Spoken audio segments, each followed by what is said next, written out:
Hello friends, good morning, good evening all. Today we'll cover the second chapter of our level 1 CMT session, Dow Theory. Before I deep dive into the chapter, what can you expect out of this video? Number 1, for CMT aspirants, this will be a quick review if you've not yet reviewed this chapter, or it will be a quick revision if you already completed the chapter. Number 2, for CMT chart holders who completed CMT, we should always be up to date with our syllabus. So this will be a quick revision for you. Number 3, for retail traders, where you'll get, if you are a technical analysis passionate, where else you can get better knowledge other than CMT? And in CMT, other than reading the chapter, where will you get better knowledge about technical analysis? So even for retail traders, the TA aspirants or TA enthusiasts, TA passionate, this will be a quick overview to understand about Dow Theory. Let's start the chapter, Dow Theory. Who is Charles Dow? We all know Charles Dow is the father of technical analysis. Let's see in detail about it. Charles H. Dow was the founder of Dow Jones Financial News Service in New York and the founder and the first editor of Wall Street Journal. He is the father of technical analysis, which pretty much we are aware. He is the first to create an index that measures the overall price movement of US stocks. What is that index? Dow Jones Industrial Average. We are all aware of that. He never specifically formulated the Dow Theory. Then who formulated it? Dow Theory was first used by Dow's friend Casey Nelson. Then William Peter Hamilton succeeded him as editor of the Wall Street Journal. Hamilton continued writing Wall Street Journal editorials using the tenets of Dow Theory. Tenets means principles of Dow Theory.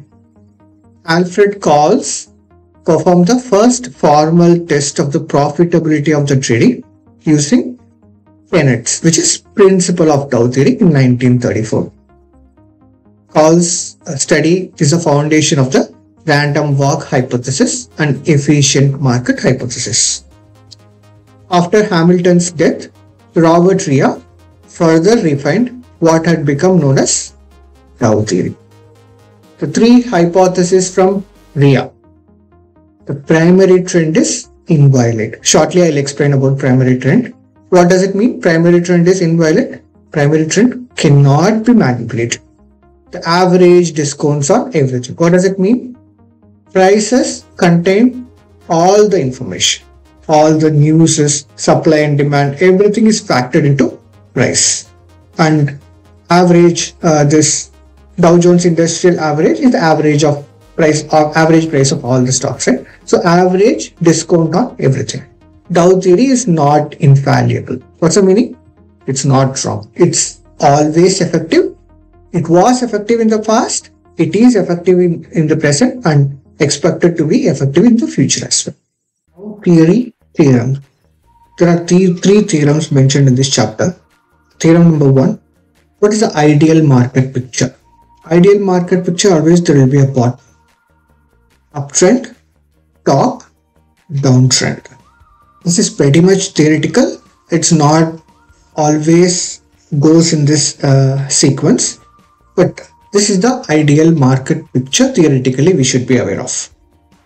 Number 2, the economic rationale used to explain stock market action. Dow created two averages because both are interdependent. Two averages. What are the two averages he created? Dow Jones Industrial Average, pretty much we are all aware of, and Railroad Average or Transportation Average. Why they are interdependent? Because Industrial Average tracks industrial profits, Railroad Average, Transportation Average track railroad profits. So without transportation, the goods produced in the industry will not reach to the final destination of the customer. Hence, both are interdependent. Number 3, price trend. A general direction in which price tends to move. There are three directions which the price tends to move: upward, downward, sideways. Three basic trends in price motion, each defined by time.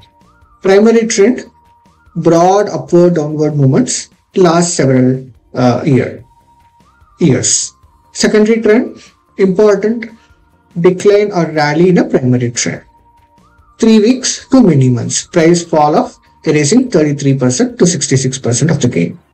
Minor trend, usually unimportant, daily fluctuation. As per Dow, it is too risky.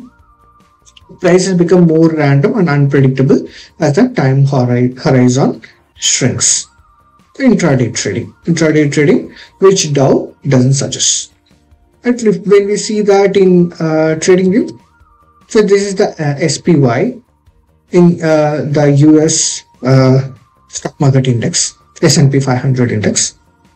And here, when you see in 2008, we have a down, and the price goes from here till 2022 in a single upward trend.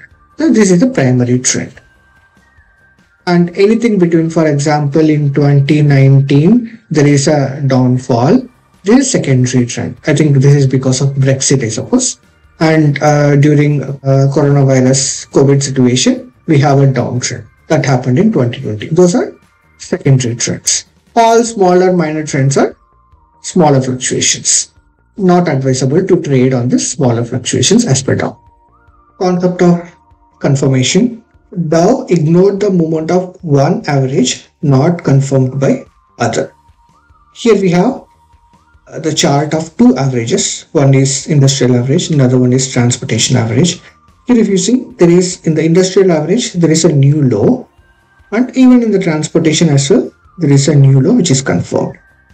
Similarly, in the industrial average, there is a new high, and again the new high as well confirmed with the transportation average.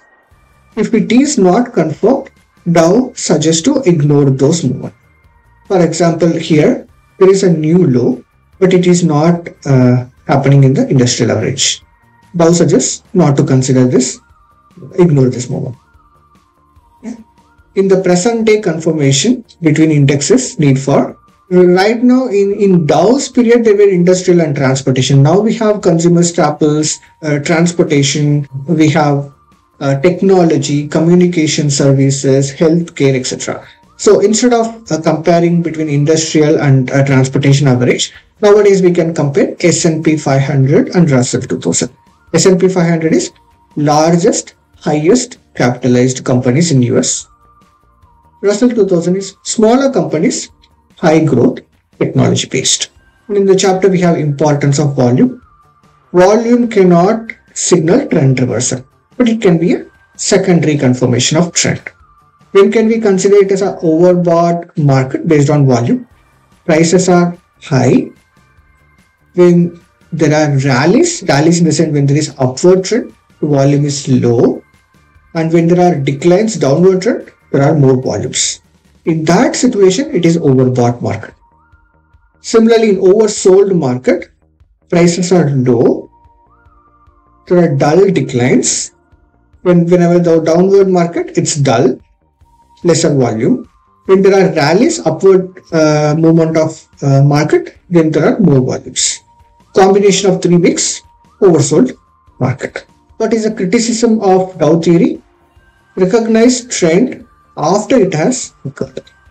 It's not proactive, it's reactive. Once the trend has occurred, then Dow theory recognizes it.